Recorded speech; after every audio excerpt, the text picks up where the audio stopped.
Hey guys, so before we jump in on this episode of the Honored Ones podcast, we want to give you guys a quick little bit of context about why we've been pushing so hard for you to subscribe. We're trying to hit 1,000 subscribers basically because we want to get monetized, and those are YouTube's requirements. Now, the reason we want to get monetized is very simply we want to be able to put up this podcast on Spotify, Apple Music, and other platforms. But to do that, we need to pay for a podcast distro because apparently an upload button is just too fucking hard, apparently, for these websites to integrate. So we have to do it like that. But unfortunately, those are expensive, especially for the lengths of podcasts we upload. And we don't really want to change how long we make these episodes because we think like they're fun. So if you guys want to help us out, get us to 1K 1K likes, that'd be cool. But 1K subs so we can get monetized and honestly do one of the biggest, like, most requested things like about this podcast. Literally, I think the number one request of this podcast is, hey, is this on Spotify, is this on Apple Music, etc., etc. And I always feel bad linking them to that part in episode 2 or episode 3 where I kind of explain a similar thing, but I guess I'll make this like the official explanation for like why we're pushing so hard for 1K subs. Like, the second we hit 1K subs or like and we get monetized, dude, like, we will never ask you for to subscribe ever again. Like it doesn't We don't fucking really matter care. after you get Yeah. monetized. Yeah, it's Yeah, kind of just like like, even in your analytics, it doesn't matter. Like when you become like a YouTuber past 1K subs, you realize sub count is like the most useless fucking metric. yeah, yeah. It's not really that important. We want to get monetized. We want to be able to. I think the community tab option would also be pretty dope. Get that up there Yes. so we can talk to you guys, interact, all that stuff, ask questions, stuff like that. So yeah, make sure to subscribe, Yeah. hit the bell, and it also helps you get notified when we drop episodes because sometimes things happen. We gotta like push it back or things like that. So if you're notified, you get the uploads. You get your podcast episodes when they come out. Yeah, and obviously this is the world's greatest Of course. podcast, so like why the fuck would you want to miss an episode, Duh. you know? How can you live with Of yourself? course. I mean, like missing an episode is just not good. Not good. Now onto the episode. Thanks for listening. Hey everybody, welcome back to the Honored Ones podcast. BR, I've given it a lot of thought and I realized we are a 2x speed podcast. I've come to terms with this fact and I've wanted to express this to you. Speed meaning that's what they should watch it as. I'm just saying that's like where we're watchable, dude. Like when I'm editing it back, when I'm watching it back, sometimes I'm like, man, this Kreams fuck, he just speaks so slow. And this broken Ronin guy, being the second best AniTuber after Kreams is already like a tough gig. And to on top of that be overshadowed by him on this podcast and having to carry it. Sorry, I mean, having to be carried on it. Must be a very tough gig. It's very tragic to be completely overshadowed as co-host. I'm just no input.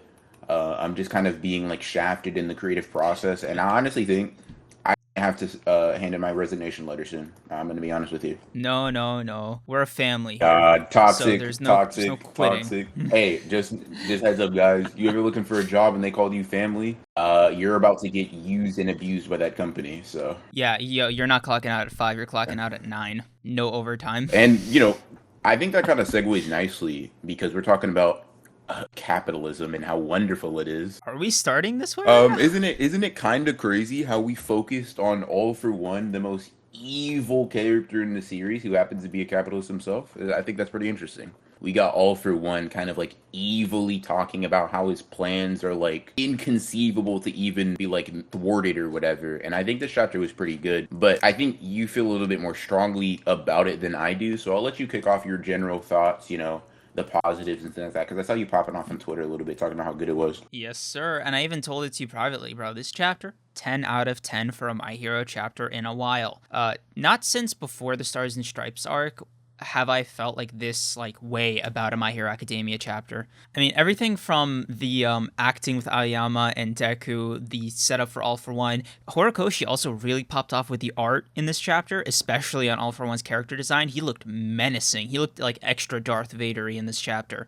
So I really loved that. And also, All for One's plans being revealed kind of really made it click for me because I watched this video by, I think, this YouTuber called Oceans, which is a video I think a lot of other people referenced on Twitter too, where he was basically saying the genius in All for One is that his motivation is so unique amongst other shonen villains because it's not really greed or power or anything like specific that he really desires. It's fundamentally hunger. All for One is just a being who fundamentally cannot be satiated. It's sort of similar to like Eldritch Monsters or like Galactus from Marvel. That's like a theme I really loved, and it made me appreciate All for One in a totally like new way. Like it kind of refocused how I perceived All for One because of that video, and I just thought that's like the peak result of like, first of all, any tube video. If either one of us or if any of us can shift somebody's perception on a character or a series in a new way, that's like a major W. That's like, in my opinion, the ultimate goal for making content, like anime content on this website. Be able to switch people's perspective. But yeah, I feel that. I don't know. I'm really jazzed about this chapter, dude.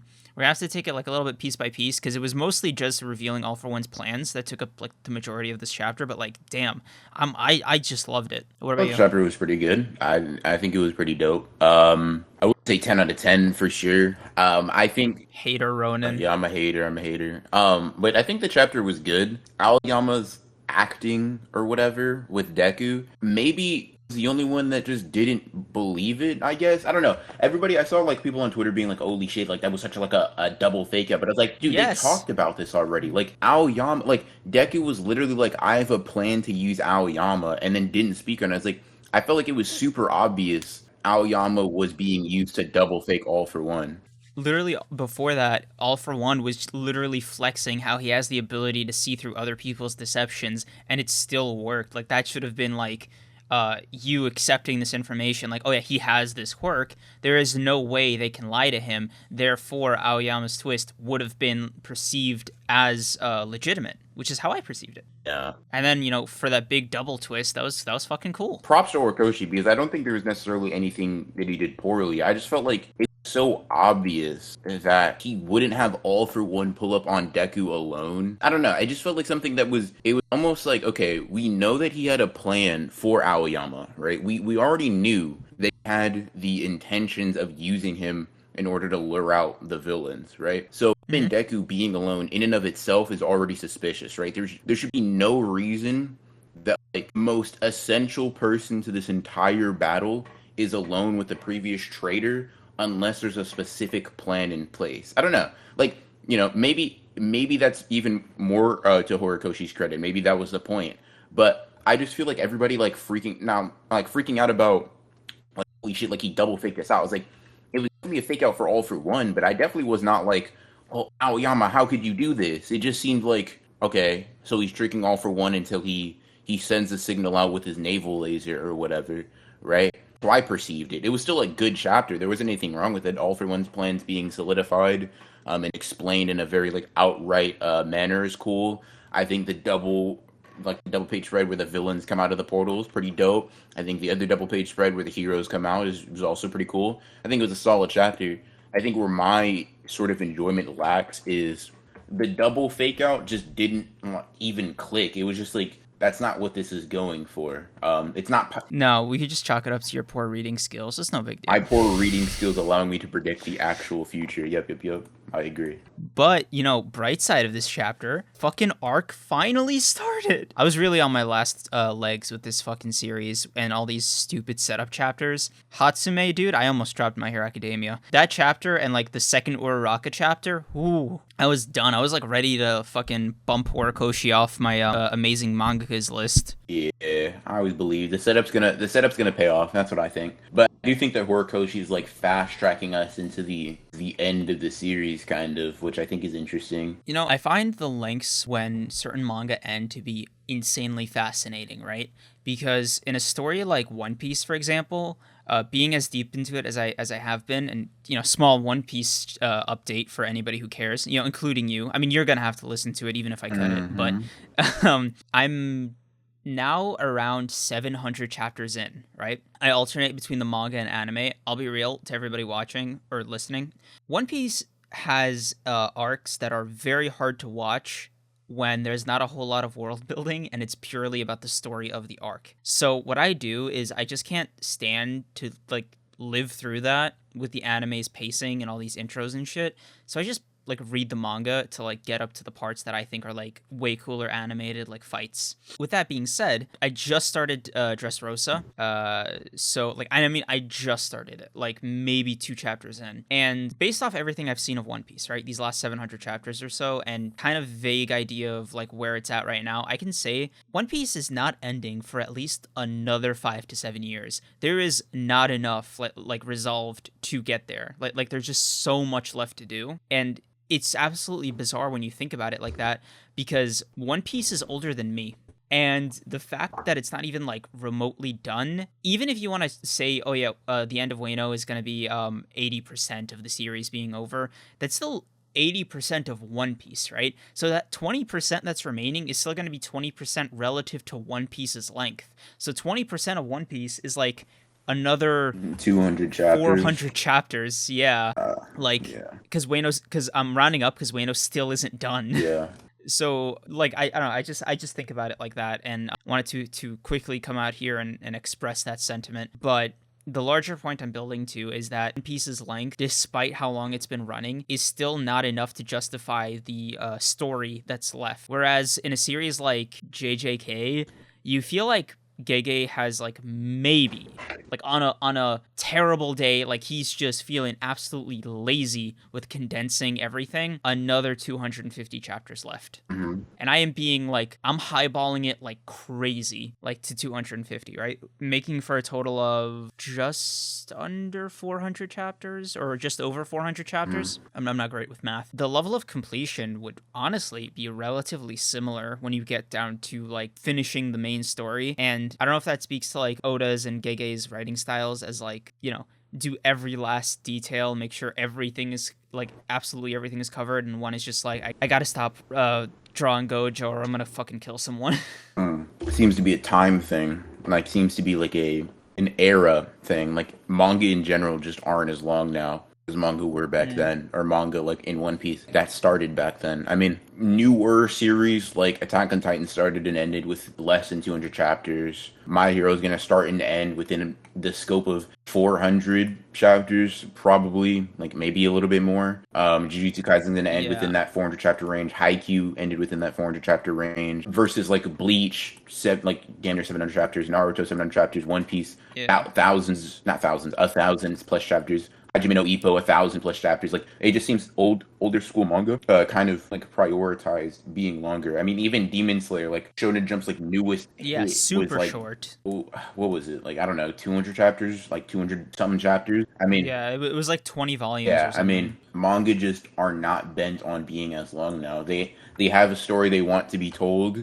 They tell it in a concise manner relative to manga as a medium, of course, and then they're done. And if they decide to move on to making different stories, that's cool. I mean, like, look at Chainsaw Man. That's been all things considered, without an anime, a very big manga, and that was, like, I'm pretty sure less than 100 chapters. It's getting a part 2, but I mean, even that, even if we say it's, double the length of part 1, what is it going to get to a whopping 300 chapters when you combine parts? I mean, manga could just... Yeah, wow, I didn't know it was that Yeah, short. manga just aren't... And Chainsaw Man's pacing is insane, so... It makes Jujutsu Kaisen look like a slow-paced, like, I would say, like, it's like, now, maybe this is a bit exaggeratory, but, like, in this instance, JJK has One Piece level pacing, and Chainsaw Man has JJK level pacing. Like, that's how much faster paced Chainsaw Man is than any other manga I've ever read. It's just insane.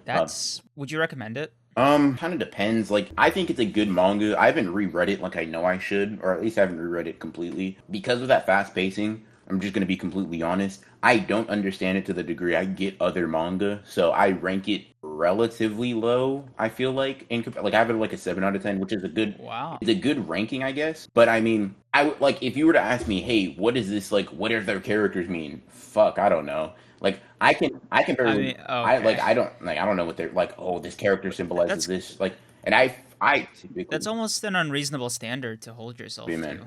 Well, you don't have to, have JJK level of understanding of an entire series. Sure, I agree. But, like, for My Hero, if you ask me, like, what are the characters, like, general themes they're supposed to represent, or, like, what is the point of their character, I'd be able to give you, like, a decent, like, I'd have a decent understanding with Chainsaw Man to be like, dude, I have no fucking idea. Like, I don't even know where to start, right? There are some characters' names that are very prominent that I don't even remember, right? That's how fucking wild Chainsaw Man...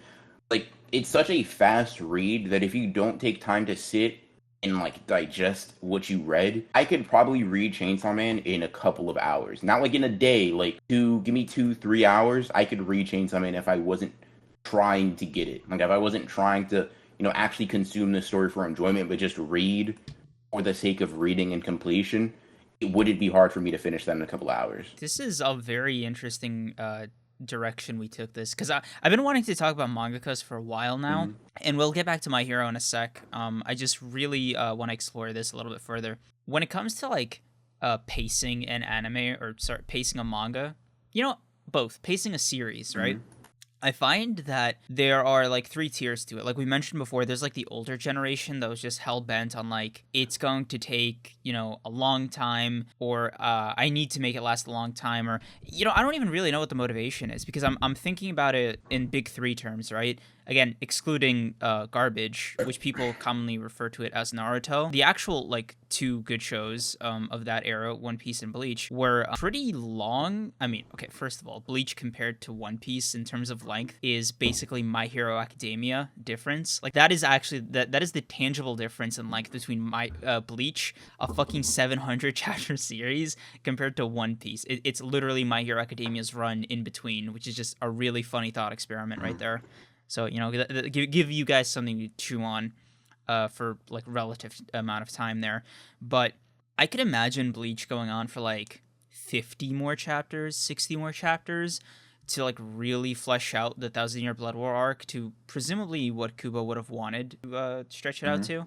Because obviously, like, even at 100 plus chapters from that arc, for as far as I remember, it was over 100 chapters. It was still like there's still a lot of shit he like rushed over to kind of put an end to this Mhm. shit. What was it, 687 total chapters of Bleach? Yeah, I think 686, something like that. It very Yeah. like close to 700. Despite that number, there hasn't really been another series that's like really approached that realm, let alone One Piece, right? Like let's take One Piece out of the conversation for a second. Just getting a manga past 500 chapters is already kind of like a Herculean feat, and I gotta give props to Horikoshi, because it seems like this war arc is gonna be like 100, 200 chapters, I want to say. Mhm. Like it's a maybe 2-3 year You thing. think you Didn't he say he wanted you to end think it? this is going to be a 2-year thing? Yes, and I'll tell Hell you why. no. Historically speaking, mangakas are the worst predictors of how long a story will take them to write. Yeah, that's fine, but this shit isn't lasting that long. Not even close. I don't even think it's Oh, going to be close all to right, that. lay it on me. It's going to be like 50 to 70 chapters, I think.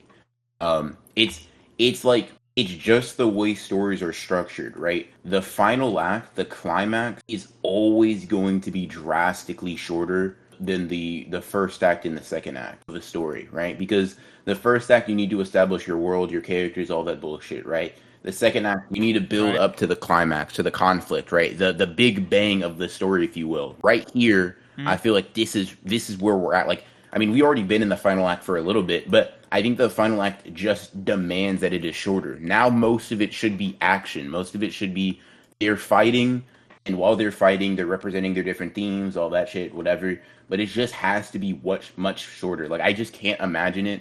Going past 2023 is a wild idea for My Hero. I think My Hero is coming to an end relatively quickly. Like, end of 2022, beginning of 2023, like around that time. The latest I like reasonably see it being is like March, like this time next, or not this time, but like maybe March, yeah, next year. It's gonna be pretty much over. I can't think of a reason for Horikoshi to extend this that much longer. I mean, you can make the argument that like he'd want to give proper backstories or callbacks to like other characters. Like Shinso is the one I'm most excited for. Love him.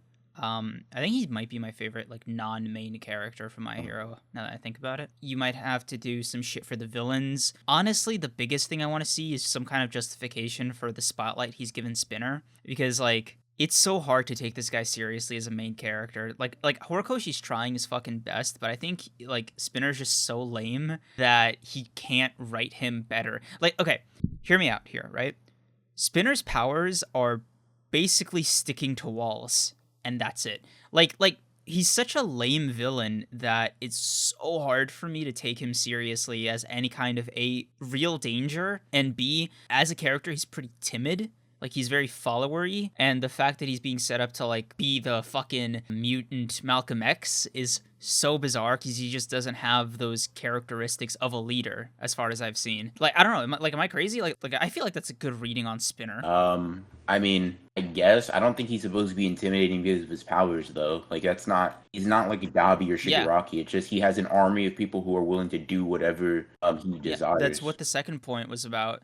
Like, I'm coming at it from, like, every facet of, like, what makes a dangerous character, doesn't have to be a super good leader. If he just says, hey, all you mutants with, like, super strong quirks attack, like, that's just dangerous in and of itself. Yeah. No, I'm not trying to underplay, like, he will be dangerous in the story. I just meant, like, me as a reader, it's going to be hard for me to take him seriously despite whatever he does. The fact that it's still Spinner making the order to, like, rally mutants, for example, is not something I buy because I just don't buy Spinner as a leader. Like it breaks my immersion.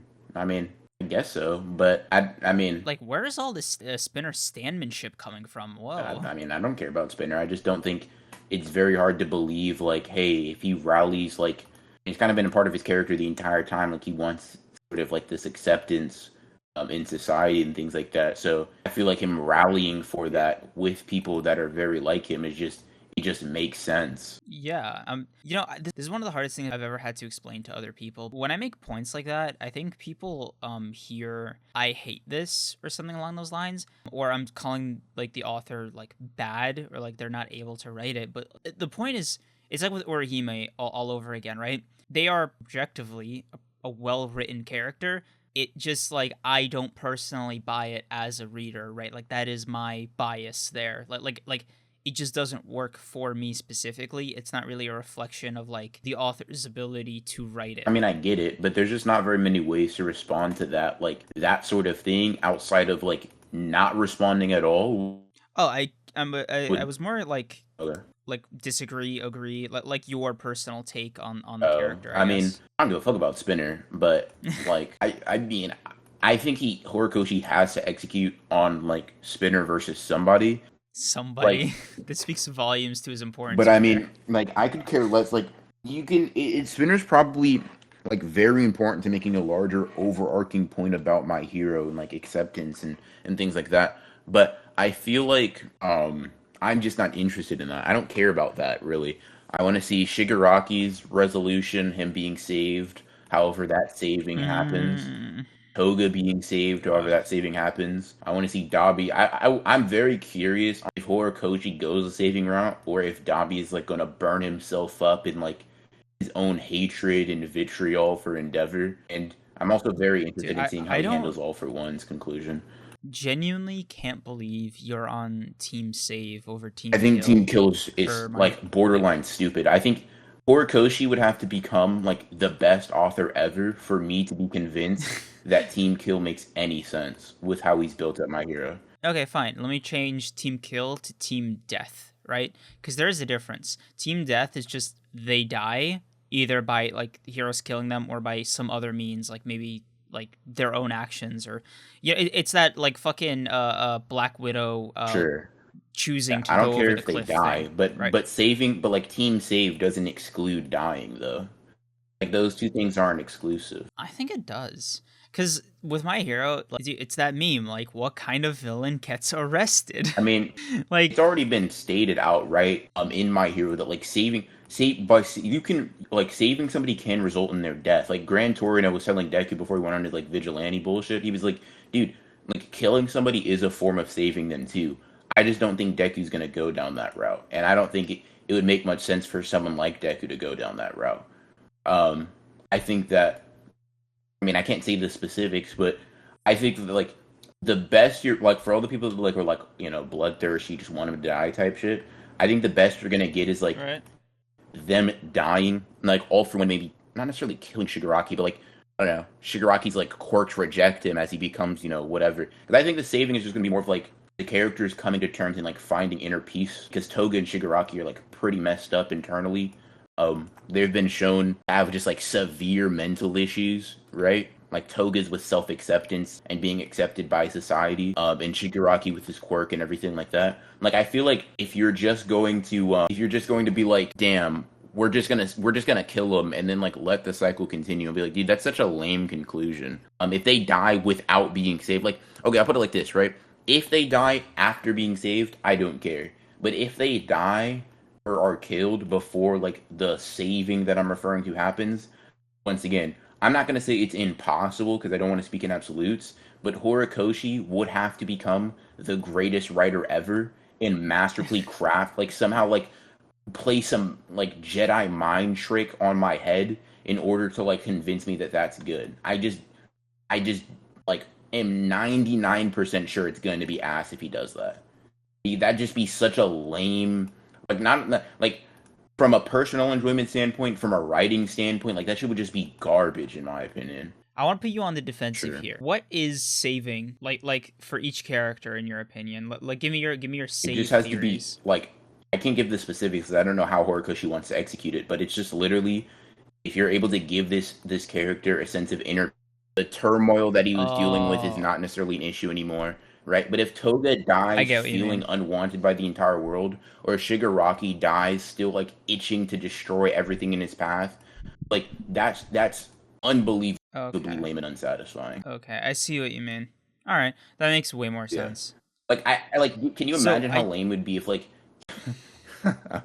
Shigaraki like Shigaraki's head is splitting and he's like in his internal dialogue he's like please say like I need somebody to save me and Deku's like sorry and then rips his head off and like kills him or something like that's just like oh my god that's something that would fit in more like a Jujutsu Kaisen or like a Hunter x Hunter just something that isn't that's not supposed to be heroic, right? A hero just ignoring somebody in need of saving is just such like a bullshit concept. I don't know. I don't find that very interesting. You know what?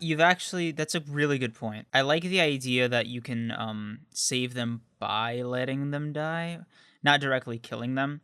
Although, if you want to take a look at it from a specific example, I think a saving by killing character would be Dabi. Like he's definitely the one that I feel like next to Shigaraki, just there's no going back. Sure. But I think the difference is Dobby hasn't shown any part of him that wants to go back. I think Dobby's gonna be I mean maybe we'll see, but I feel like Dobby's going to like he's gonna kind of burn himself like his own hatred for Endeavor is going to burn him up in like a figurative sense, but also in a literal sense, considering the Mm, like how volatile his quirk is. I just think it's just going to burn him to a crisp, and he's not going to like accept any of his help and things like that. I think what his story is going to be more is Todoroki trying to like convince Endeavor to not like just kill himself in the fight because I feel like that's what I imagine Endeavor is planning to do. Like this is like some self-sacrifice.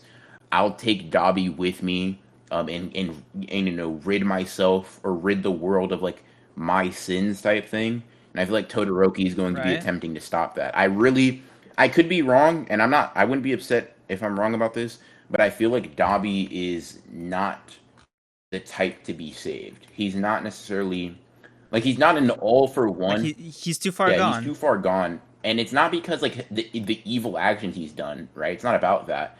It's about the lack of desire to be saved. Right? I mean, Hmm. if Dobby was like had the same internal struggle that Shigaraki or Toga did, but he still committed the same crimes, I'd be like, yeah, he could probably be saved before he dies. But Dobby just hasn't shown any remorse or any desire to be saved from his actions. Yeah, he doesn't give He a seems shit. completely And content with you it. know Yeah. what? Speaking of saving, we definitely know that like Todoroki's gonna save his family more broadly than just like the thing with Dabi and Mhm. Endeavor, because that seems to be like his character arc, right? And for Deku, it's going to be Mhm. Shigaraki. I'm curious what Bakugo's like who he's gonna save. I think Bakugo is going to support Deku. I think that's his role. Oh, then Uraraka's gonna save Yeah. Toga. Um, I think Hawks is going to be there too, though, because of Hawks' relation to Twice, Toga's relation to Twice. I think they're probably going to be Okay. interacting. Oh, you okay? Great segue into this part of the Mhm. conversation.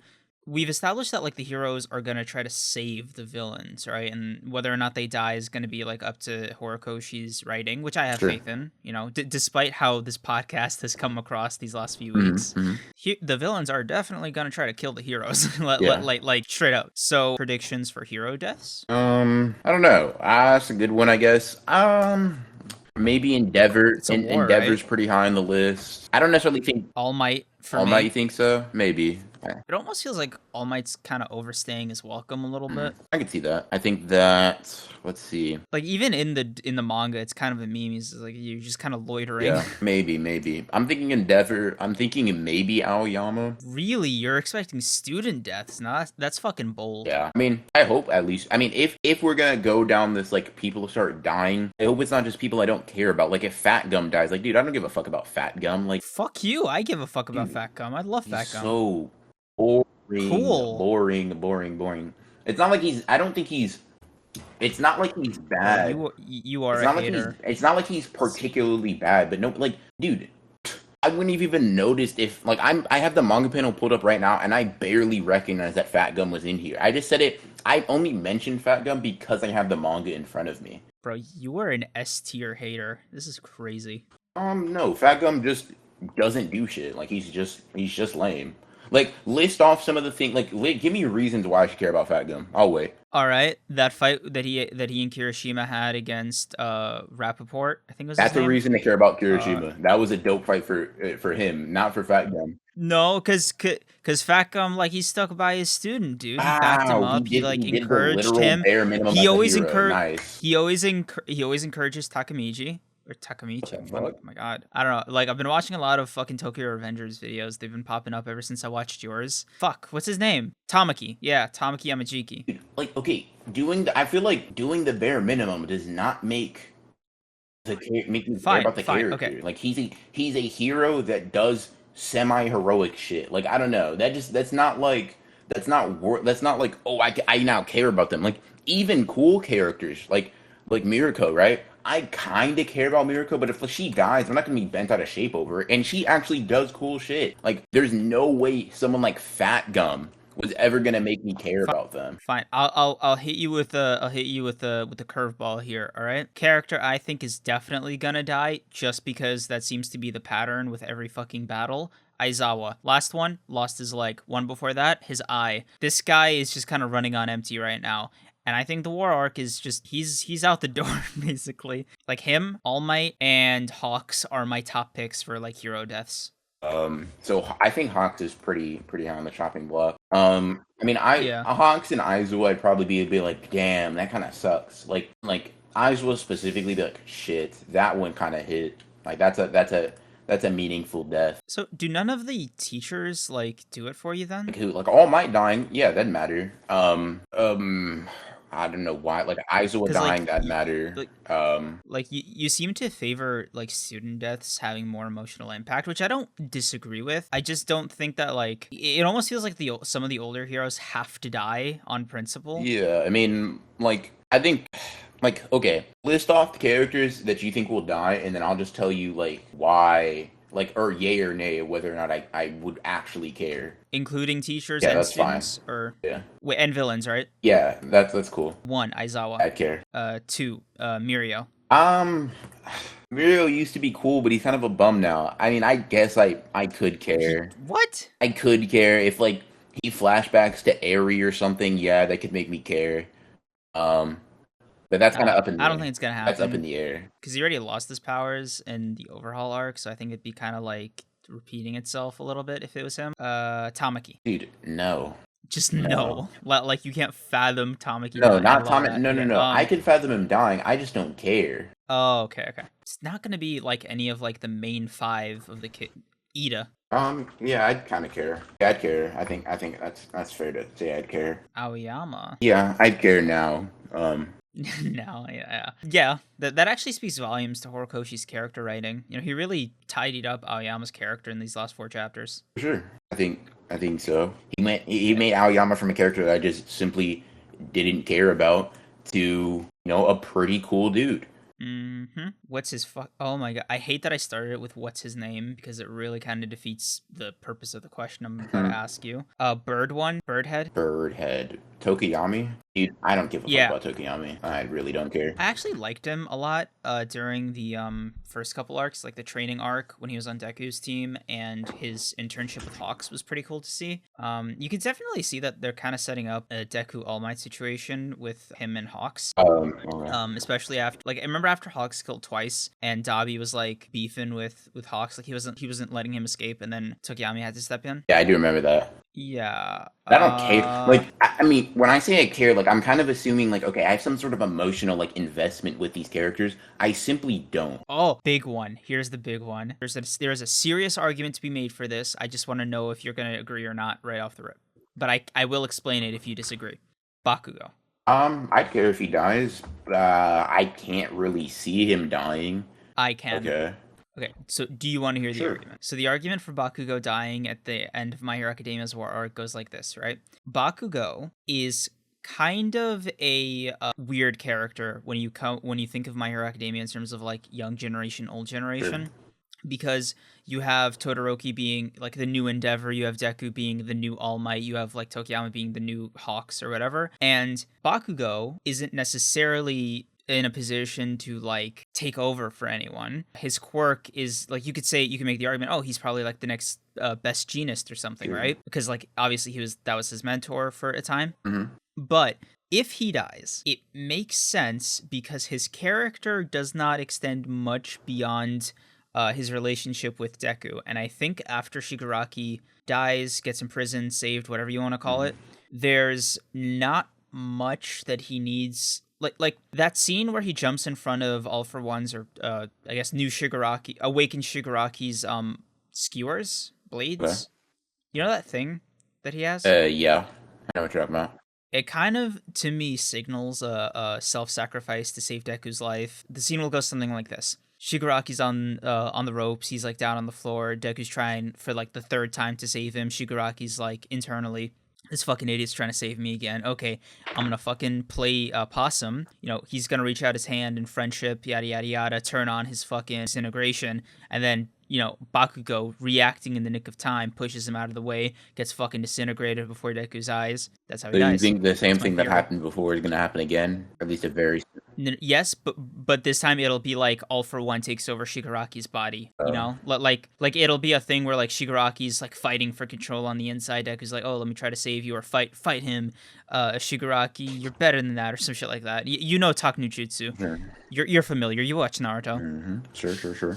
And obviously, when All for One takes it, because it's gonna be too early in the story, when All for One takes control back, he's gonna like do that thing where he's under Shigaraki's face. You know what I'm talking about? Like the cracks. Yeah, and he's gonna be like, haha, fooled you, or like idiot or moron or something, right? Bakugo pushes Deku out of the way. He gets disintegrated. Deku's like having his fucking rage moment, and then they duke it out like 2 or 3 more cycles before Shigaraki's finally like defeated, or technically All for One's finally defeated. And that is my theory for how the final fight will go with Bakugo dying. Interesting. I made that shit on the spot, bro. Okay. I just will simply say I disagree. I don't think he's gonna die. I am literally like, you cannot dispute my skill right now. Like I refuse to not be acknowledged for my sheer amount of like finesse with that. I don't acknowledge it. This is pain. This must be Caesar felt like. Yes, I do know what you're referring to, but I will say that it's tragic. It's tragic. I mean, we'll just see who's right, I guess. What do you vehemently disagree with anyway? Vehemently disagree with the statement. I just don't think Bakugo's gonna die. Oh, I could write fan fiction. But like, there's not much else to his character outside of like his relation. Like the argument that there's not much for his character outside of like Deku doesn't really matter. I think that after this conflict is over, story's over. So there doesn't need to be like a direction for Bakugo anymore. His character is somewhat concluded, and he's now fighting as a like semi-complete person. Apologize to Deku. He's already like made his amends, kind of. Now he can kind of just fight alongside him as like a comrade and an ally, rather than like somebody competing to do better with this sort of inferiority complex. I guess we'll just have to agree to disagree. Sure. Let's get a little meta for a second here. I think it's safe to say you and I don't feel as passionately about My Hero as we do JJK. Agree. I do think JJK is way better. And I definitely think there's more to argue, like in power scaling matchups and the such. But I think My Hero's power system is very cut and dry. Like, it's super straightforward. They're not really the bulk. Like, My Hero Academia's fights are really the draw of the series. Do you know that famous Gigguk video, My Hero Academia's fights are actually dull? Okay, guess the thesis based off the title, right? Yeah, I already disagree. No, he's saying like the fights themselves are dull action wise, but emotionally and like story and narratively they are impactful. Like they're still good because of that, but not because they're good fights. I think a fight isn't just the action that goes on within it. So I think like it's kind of an incomplete idea of what a fight is. But I mean, I agree that like My Hero's fights strong suit is not like its choreography or like the spectacle of it. I think I can agree with that part. But I just don't think that like Yeah. I think if you just have any one component of those things, you have an ass fight. If you just have good choreography but no emotional connection, no whatever, you just have a boring, bland fight that nobody wants to watch, right? If you just have emotional connection, but that shit is like boring, like completely devoid of any of that. I do agree that like My Hero's not like super flashy or like hype with its fights like JJK or something like that. So I'm having a lot of trouble, and I don't know if you are either, because I don't know if it's because it's late or because My Hero Academia doesn't elicit that kind of response from us. But man, I don't think we can justify an entire My Hero Academia episode. I don't think so. I think My Hero has a lot to talk about, but a little bit of a different thing than. I mean, it's just I feel like the content itself is just going to be like slightly different than like JJK. We can't talk about fights or specific things like I don't know. Like, what do you want? Because I talked about like what I want. What do you want from these characters at the end of the series? How do you want their stories to be resolved? I don't even know. I haven't really given it much thought, which is super strange to say out loud, because I never really envisioned My Hero Academia beyond the academia part.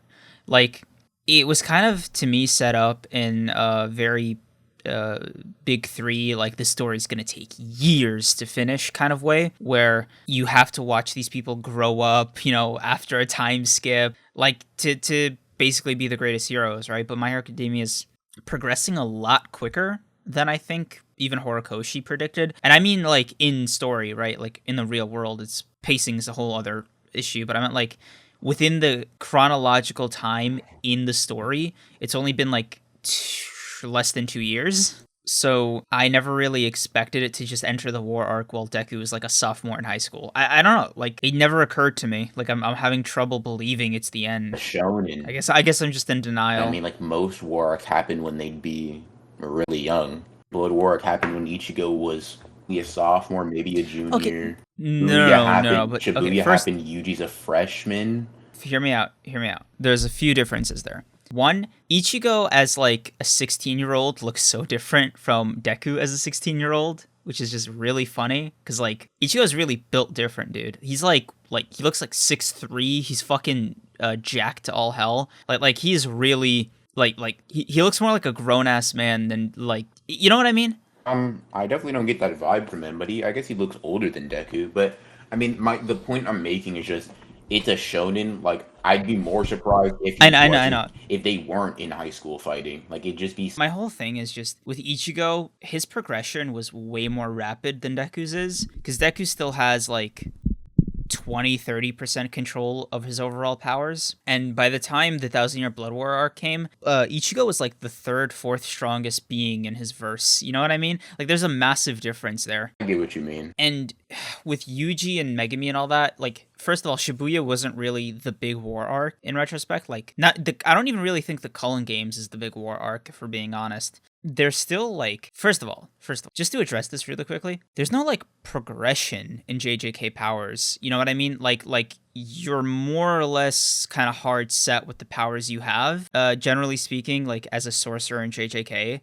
So like you don't, like a time skip would be useless. Like Yuji's basically just kind of unlocking the rest of his potential that's only bottlenecked by his lack of experience with like cursed energy, because he just started fairly recently, right? But fundamentally his potential has like a hard limit.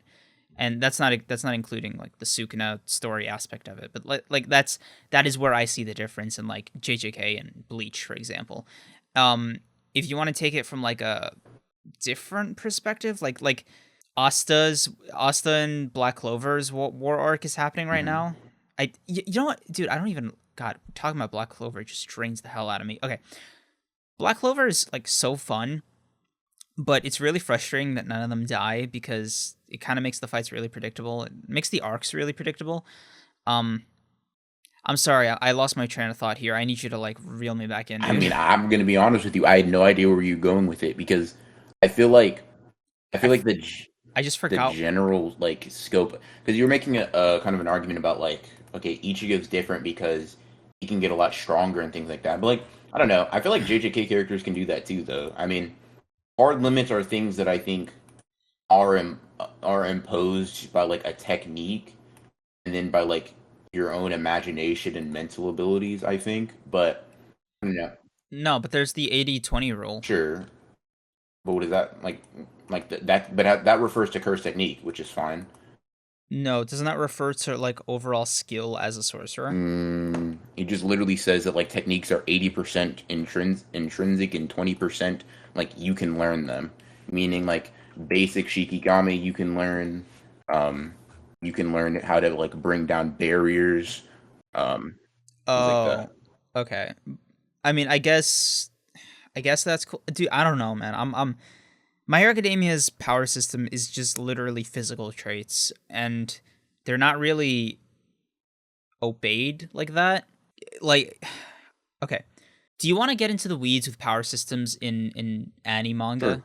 Like, are you willing to have that conversation? Sure. Okay, broadly speaking, a good power system can elevate a series from like a 6 to an 8, in my opinion, if it's constantly and religiously obeyed in the story. That is my take. I've never seen a power system that elevates a series, I feel like, that much, but I do get the general point. Called Hunter x Hunter. I mean, but you know, let's not pull that thread. I don't think. Never mind. Let me not. Because I'm not trying to get flamed on this podcast. I'm gonna just say this real quick. I'm not gonna extrapolate or anything. Nen is not as good as people make it seem. I'll leave it at that. It literally is the second greatest. The second greatest power system ever made. Listen, I'm gonna say this. Or first. No, it's not that good. It's fine. It's cool. But like people, I guess I am extrapolating on it. People like to think that complexity just makes it good. Like, no, dude, it's not interesting. Like, it's kind of boring. It's, to me, dude, you literally do not understand Hunter x Hunter. Oh fuck, God, dude, that argument is so fucking gross. You disagree with me. You just don't get it. You read harder. Yeah, I get it, but. Bro, another comment I got. Bro, you're literally illiterate. You didn't read it. You read the wiki. L. Yeah, I don't really know anything about Hunter x Hunter, obviously, but I mean, my general point is Nen isn't that good. It definitely didn't elevate Hunter x Hunter to like from a 6 to a 9 or anything. But I do get the point. Power systems are very important in a battle shonen or battle manga in general. Like. Ugh. The main reason is when a power system is not obeyed in its own story, what ends up happening is that it breaks your immersion in that story. Good example. If, let's say for instance, Chad was able to knock out Ichigo in a serious fight, it would break your immersion in Bleach. Sure, but that's not a power system thing. That's more of like a scaling problem. It's part of the power system. Like power system is kind of all encompassing here. I mean, it'd be a problem if you gave both of them Nen and Chad knocked out Ichigo. It's a problem of like he shouldn't be this strong because the scaling says otherwise. It's more of an inconsistency, right? There's no reason that Chad's Reiatsu can't be stronger than Ichigo's, right? It's just the issue is it's inconsistent with what we've been shown, right? It's more of an inconsistency. Yes, but I actually disagree. Fundamentally, Chad can never be in a realm where he's able to harm Ichigo. He can't because of the narrative, but like there's no power system reason he can't. Like there's no inverse explanation that he can't. His Reiatsu is not in the same ballpark. But okay, that's fine. I think like people's Reiatsu increases with training, so that doesn't matter. So you know what? I think your thesis is give it like 100 years, then he'll be able to like seriously fight with Ichigo. I don't even want to pull that thread, but let me phrase it differently, right? A good power system will address something like, this is just an example, right? We can have a full conversation about this if you want, but like just for the sake of making my argument, this is just an example. All right. If Chad is able to harm Ichigo and Ichigo is able to harm Yhwach, Chad can therefore harm and then contend with Yhwach. What's the point you're making? Like that a good power system would allow that? The point I'm trying to make is that that is a bad power system because it starts off like terrible. Like Chad shouldn't be in the position to even do that first thing for this like how do I say this? The fact that that transitive property can then scale Chad to Yhwach is inherently terrible, right? The fact that Kubo doesn't do that means he obeys his own power system. So like therefore it is a good power system. I think you're conflating what a power system is to like what general power consistency is in a series. Like, no, because they're part of the same thing. They're not though, because we It's know like you can increase. So like, let me give you an inverse, like a very quick inverse reason Chad could like theoretically, right, become strong enough to like beat up Ichigo, right? So Aizen is so okay. strong at one point in the in like Fake Karakura Town, right, where his fucking Reiatsu is transcendent to Hollows and Shinigami, right? He's so powerful, Right. other people can't sense him, right? That's how strong he is, right? Ichigo Right. goes in the Dawn Mm-hmm. Guy. He trains for, what is it, 3 months, right? Comes out Mm-hmm. and bullies that Aizen in 3 months of training. I'm talking pre-Mugetsu, right? Because Mugetsu is a different power. Right. Dawn Guy Ichigo is literally just give Ichigo 3 months of intense training, and that's how strong he can get, right? So Ichigo in 3 months can become transcendent to Hollows and Shinigami, right? There's no logical inconsistency with Soul Reapers or spiritual beings being able to drastically increase their power in very short amount of time. Like it's happened before. It's a consistent thing. Ichigo, right? I'll just use Ichigo again. Super simply, he goes from being like fucking Ikaku level, right? A third seed. And this is no disrespect to Ikaku, but like Ikaku's trash in comparison to others, right? He goes from Ikaku level. Right. Especially as Yep. captain. He goes from Ikaku level to fucking Byakuya. Like he could have slit Byakuya's throat in once. And like the fight is longer because of Ichigo's character, but he literally could have beat Byakuya without any damage. If he went Bankai from the start, literally blitzed him and cut his throat, he could have won with literally, no exaggeration, 0 damage, right? And he went from that in the span of at most like 2 or 3 weeks. Like 2 or 3 weeks is, I'm just giving extra time, right? These characters have been training for thousands of years, right? These are like millennial, like these beings have existed for longer than like people can conceptualize, right?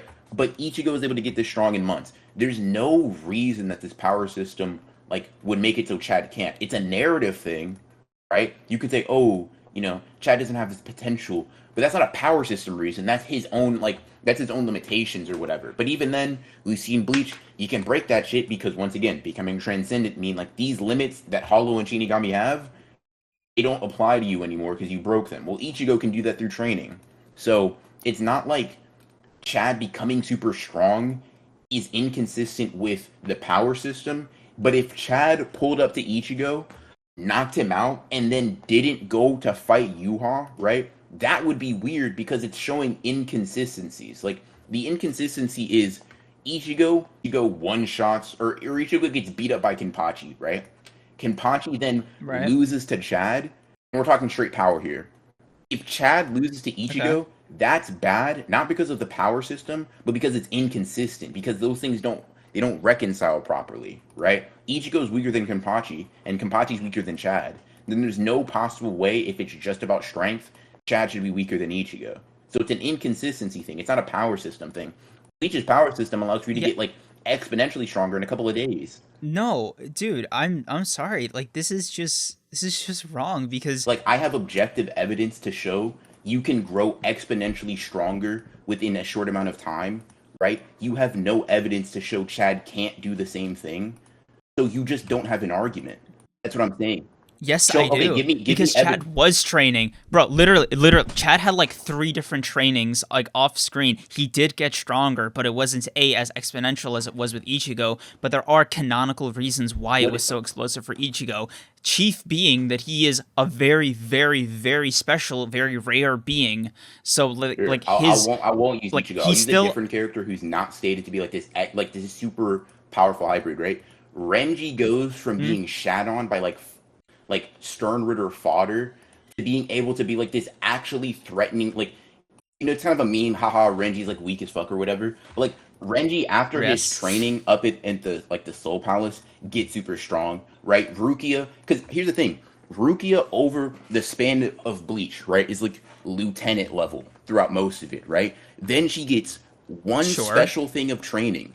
She comes back down and she can beat up the person that Byakuya got like bullied by, right? So Yes. all that matters, right, is specific training. There's some training that is just shown to be more efficient, right? Ichigo as the main character gets more efficient training than Chad does. Chad doesn't get to train with Urahara the same way that Ichigo does. Chad doesn't go up to the Soul Palace to train for the same amount of time Ichigo does, right? Chad does not get the Dongai training that Ichigo does, right? So sure, there's reasons Ichigo becomes stronger, but the reason is just he gets to train more with better people than Chad does. Chad simply doesn't do those things, which is a canonical reason as to why he doesn't get as strong, right? But there's no power system reason that like Chad can't get that strong because we see that several other characters in the series, like Orihime, can become. She can go from like, even if we talk for the entire span of Bleach, right? She goes from being regular hollow level at the beginning of the series, right? Regular hollow level, like regular hollows beat her up and she almost dies from them. To, I don't know, how long does Bleach take place over? Like a year? I'm not sure. To being Yeah. fast enough to react to the literal god of the series. Like, I don't get how you don't think these characters can make exponential leaps and bounds in power, speed, and Ryatsu just by training and existing, right? But I'm literally saying like that. Like I didn't say You're that. saying Like, Chad can't though, and I'm saying that's not the case. We have objective evidence to show it's not. okay, fine. Let me revise my statement. Chad can't, as it stands right now, where everybody is positioned. Right. Like currently, right now, he just Why can't can't do he? that. What evidence do you have to show he can't? Like as they are right now, in like stat wise or like time wise, current Chad cannot beat current Sure, Ichigo with I his never level of disagreed with power. that. I think that's fairly Right? obvious. Yeah. So for me, it wasn't like that didn't need to be said. So when I say, oh, like Chad can't beat Ichigo, it's like implied that that's like those are the conditions I mean it under. Sure, you can make the argument that like with eventual like high level training, Chad could theoretically get to a level where he's able to contend with Ichigo, but I would push back on it for a few very specific like story points, namely that Chad is very limited by him being a fullbringer and b human, b not being not being able to reach as much of his full potential outside of like fuck, what's it called? Hueco Mundo, because like the Fullbringer side is like amped by being in there apparently, and C because Ichigo is just like he has more varied attacks. Like there's very specific reasons I can disagree with like specifically that matchup being like a non-starter. However, the point I'm trying to make is that despite however like many hoops you want to jump through, if Chad trains to beat Ichigo after like, and here's my take, right? Like 300 years or like 30 years, something crazy like that, like really harsh, intense training for a long period of time for a being like Chad, who is not a Soul Reaper and be a Soul Reaper of like lieutenant level minimum. And it's shown that lieutenants are really only lieutenants based off of like lack of experience or lack of like inherent like natural power at the start. But like Ikaku has like a Bankai and it's fucking Ikaku, right? He's not even like he's barely like a vice captain level, like Mhm. barely, and that's just like, and he trains like a motherfucker. Like Ikaku is like a straight up like But you know, mentor Chad at to the end of the to series other would like people. beat up everybody in like the Soul Society arc, right? Like you know, Chad's way stronger than that. Not the He would captains. be he would one shot Mm, Byakuya. He would one shot maybe not Shinsui because Shinsui doesn't you're like. bro.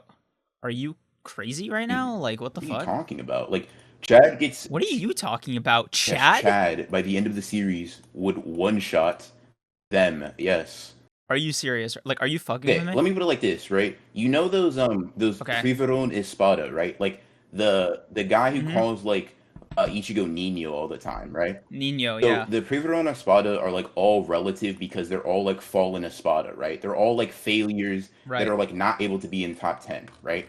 So Ichigo Right. fights that Privaron Espada and he cannot beat him in Bankai, right? He's like, dude, he's like, I Okay. can't do it, right? I don't know why I can't beat this guy. He's fighting him, he's fighting him, he's fighting him, right? And he's like, okay, I have to holofy for a second in order to beat him, right? So can we agree that Privaron Espada are like this Bankai Ichigo level?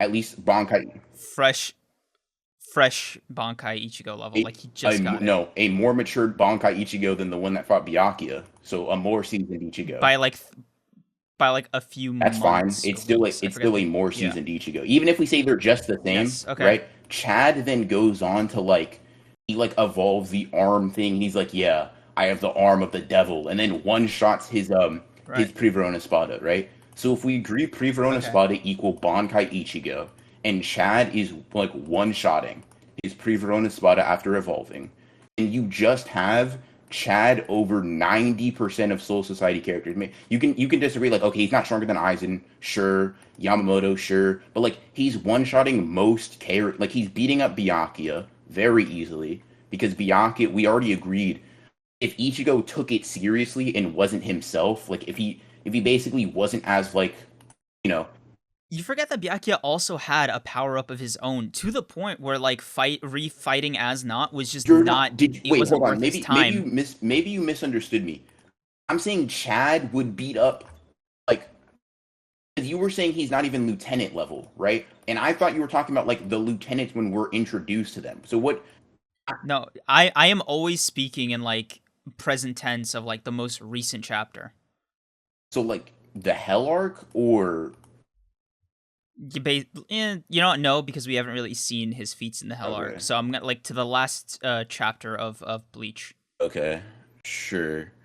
Okay, I was making a completely different argument then. Okay, Yeah, because like that's where I'm always coming from, right? Like it doesn't matter. Like all these characters kind of train at the same time anyway, so the scale is never really broken. Like first of all, the rate in which they are all able to develop is kind of more or less set. Like Renji will always be able to progress faster and more efficiently with bigger boosts than Chad ever will in the same amount of time. I think that's a fair argument right there. or are you asking? Um, I don't know. Yeah, I don't think they ever get comparable training. Like who does Chad train with? fucking Renji, dude. He trains with so he trains with fodder. Of course, he's not getting strong. Renji trains with like Soul Palace members. Renji also got stronger, but like, okay, fine. Let's not even pull that thread. Whatever. The fact that like, dude, I'm sorry. I didn't expect you to take a fucking pro Chad Dude, take here. listen, Like, this Chad is is weird. ass, but what the point you're making doesn't make very much sense, right? What I'm saying is Chad beating Ichigo sucks, not because of a power system thing. You can justify Chad becoming stronger than Ichigo, But you would literally need Ichigo to like right? sit on his ass for like years on end for Chad to That's catch not up. true. That's such a weird argument because we know that these characters, even if you're not super powerful, right, can evolve to be so much more powerful that they would one shot and blitz their old selves, right? Like Orihime, a someone with full bring powers that is a human that is like probably has less potential for growth than Chad just because of her demeanor, right? She grows within the span of a year, maybe two, from once again hollow level to being able to react to and block attacks from Yhwach. Now, I'm not saying she's equal to Yhwach, right? But Yhwach breathing wrong would split a hollow in half. So Orihime being able to react to and block attacks that like true Shikai Ichigo was kind of like nervous for. Like he was like, damn, thanks Orihime, thanks for the save. Like that was kind of wild, right? Okay. That Do you remember in our Bleach episode when we were like, could Rukia survive Aizen's Ryatsu like unleashed? And we basically came to the consensus that it was kind of hit or miss depending on like how seriously Aizen was really taking it. sure. Okay. So here's my question, right? We know fundamentally you cannot do shit to the other person if you are not able to contend or like be in the same ballpark of Ryatsu that they are, correct? Sure, yes. So my question is this like, are you saying Urihime's speed feat is like impressive because it's Yuha, or are you saying it's impressive because like he has to like think about breaking it actively? I'll put it like this, right? I'll put it like It's this. Even if we disregard Yuha, like, could she survive? what Like, I'll put it like this, right? Ichigo was having right? trouble reacting to these things. Like Orihime was able to put up a shield before Ichigo was able to block it himself in some of these instances, right? So even if you say Yuha was holding back, it doesn't matter, blah blah blah. She's scaling to true Shikai Ichigo in terms of speed and ability to block, right? So once again, disregard Yuha for a second. She is blocking attacks that true Shikai Ichigo is getting kind of like, he's like, damn, like I'm getting kind of beat up by this. I can't really react all that well. Like while I hone my powers even further, I need you to assist me, Orihime. Right? That's what that is. Ichigo is taking damage from these attacks that Orihime is able to like block and react to. Right? This happened within. So she went from, let's ignore Yuhan. Like I said, she went from base hollow level to like in a similar ballpark of like, because she's not a very offensive fighter, so comparing her offensively to Ichigo's dumb, but she's able to like have similar potency of abilities as true Shikai Ichigo over the span of a year. I don't know why it's like this weird thing to think that Chad could go from, because Chad's already starting at a much higher level than Orihime starting, or Orihime started, right? And he's also is like, I don't know why it's so difficult to think that, hey, Chad could just do what literally every other Bleach character is shown to be able to do, which is advance very rapidly under the proper conditions. Because your arguments before were, okay, Chad's a human, right? And Chad's like a Fullbringer, or he has like Fullbringer powers, so like that's probably why. But that doesn't excuse characters like I said, Orihime, like Ginjo in the light novels, right, has this statement of like him being able to release like the most powerful Getsuga Tensho in the verse. Like he's just, these humans don't have these like super hard limiters that you're like applying to them, right? They have like just provably a similar potential. Like think about it like this: Quincy's are humans. Like Quincy's are humans. They're just spiritually awakened humans. It's not like human beings just can't grow and evolve very quickly like Ichigo is shown to be able to. I'm sorry, I just don't buy that this is the same rate of progression. Like, there is no way that like Chad's rate is Renji's rate is Ichigo's I rate. get it, Like, but if you were I'm to literally like, not using Ichigo's. I'm saying give me a reason like Chad's can't be at the same level as Orihime, a non-combat, a fighter who actively like attempts not to get into conflict, right? What's the reason he can't grow at that same rate? Given I'm saying he can, like Orihime and Chad are just, they're human. They're like in a separate category. That's the point I'm trying to make, right? Like within Bleach, it's shown that like nobody progresses like Ichigo, and generally, if you want to talk about it from like a species perspective, Quincy's and Soul Reapers, they have just like naturally better Quincy's are progression than humans. humans. Like Quincy's are humans. Like they're not soul reapers. They're spiritually awakened humans. That's what Quincy's are. Are, wait, Yes, are they? Quincy's like Uryu is a human being. Like Quincy's are humans. Mm, sounds, no. Wait, what the fuck? That doesn't make any What doesn't sense make sense of because it? like they're all what do you call it, products of Yhwach, So Yhwach grants them and abilities. he's literally called the father of the Quincy, and like he said all Quincy's like have his blood in them. You showed that. Like literally, they're just humans who can use Ryatsu, right? They're kind of similar in concept to Fullbringers, right? They're just they're humans that like rather than like send them to hell or whatever, they just like erase them from existence. Something here like I feel like there's something here missing. Look, we are going to go back and forth in circles like dude, we literally cannot do Bleach on this fucking Well, okay, what I'm podcast. saying is like one of these is not like what my stance is is not like a speculative thing. It's just a stance of what we've seen, right? So you gave me like pushback on like, okay, Ichigo grew this fast because he's different. Sure, that's fine. I can accept that. That is a reasonable pushback. I then returned with a human with Fullbringer power or Fullbringer like powers growing to Shikai Ichigo, like true Thousand Year Blood War arc Shikai Ichigo levels, right? Orihime has done it. If you want, I can pull up the light novel statement where Ginjo literally, once again, a human Fullbringer, right? You read the night? Wait, you read the light I have it novels? offhand. I have a statement because one of my friends was sending it to me to run it by me, but that's neither here nor there. Okay. Where he has a statement where he fires off the most powerful Getsuga Tensho seen in the series. I don't know why you think that they can't grow to that level. Orihime literally, like unironically, Orihime had a very similar pace of progression to Ichigo. He's almost like consistently been shown, like Ichigo's been kind of like keeping her away from the battles or whatever, but over what is it when Yhwach starts fighting Ichigo, from chapter 1 to chapter 673, they both go from fodder human to being able to kind of contend with Yhwach's Ryatsu with like some difficulty. Ichigo takes damage from it, and Orihime gets some pushback when she puts up her barrier or whatever, right? But they literally have a very similar level of progression. The main difference is Orihime does not enjoy fighting and does not train. Literally, she doesn't train, I don't think. Ichigo does. Dude, are you okay? Chad also trains. Are you willing to seriously sit here and tell me that like Chad during the Thousand Year Blood War arc could have landed and inflicted damage upon Yhwach?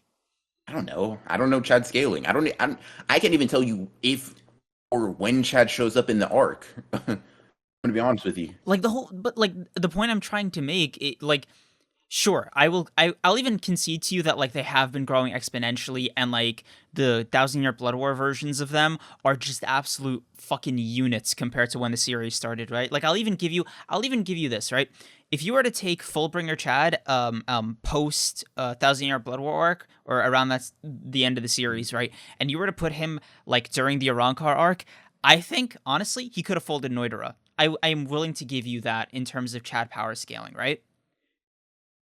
But the way you're coming across in this argument feels like you saying if you were to do that, but instead of Noidora, it was like Aizen pre-Hogyoku merger, Chad would have like one-shot him or something. Like it just like Chad just does. He's not built like that. There's no reason why he can't. Like my argument is, sure, I agree he's not that strong now. But what your initial point was, and the point that I've been pushing back against the whole time, is you said Chad could never be that strong because of the power system. And you said the power system would limit him from ever getting that strong.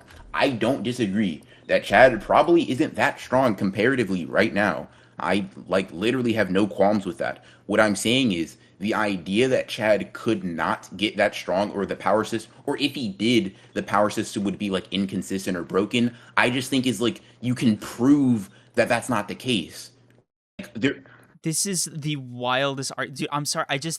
I cannot concede Chad scaling like that high because it just can't fucking happen. Why? You know, I've literally given you proof because, of humans, Fullbringers, being able to do this and surpass or scale to what Ichigo can do. You literally are just arguing that it can't happen because it can't happen. What is scaling here? Like, are you trying to imply just the fact that they're able to react and withstand Yhwach's Ryatsu? Like, that's okay, fine. That's a flex, whatever. But like, can they fight him? Like in the same way Ichigo literally is her abilities are purely defensive, right? That'd be like, can Ichigo heal to the way Orihime can? Fuck no, but that's not his power set, right? Like, no duh, Orihime can't fight you. Chad is literally a fighter though. Like he's actively a fighter, right? and he's but not. She's not an offensive combatant, or she's not an offensive person. No, you're not getting it. You're not getting my point. You're not getting my point. What I'm saying is this, right? Chad right now, like we agree, Chad right now is not shit, right? What I'm saying, the only thing I disagree with what you're saying is you saying he could never be that is baseless, right? There are more arguments for him having that ability to than there are for him not. That is all I'm saying. Like, currently, we agree, Chad does not scale to Yhwach, right? Chad does not scale to true Shikai Ichigo, right? I agree. I disagree with the notion that the power system does not allow for Chad to do so. I think that is baseless at best and is implying to not be the case at worst. I think there is a preponderance of evidence on my side saying that Chad has that potential, whereas yours has no base. There's nothing to say yay or nay for your argument, but for mine, there is a lot of evidence to say that it is possible for someone like Chad. Are you willing to defend this point? Like, are you really willing to die on this hill? Yes, because I'm right.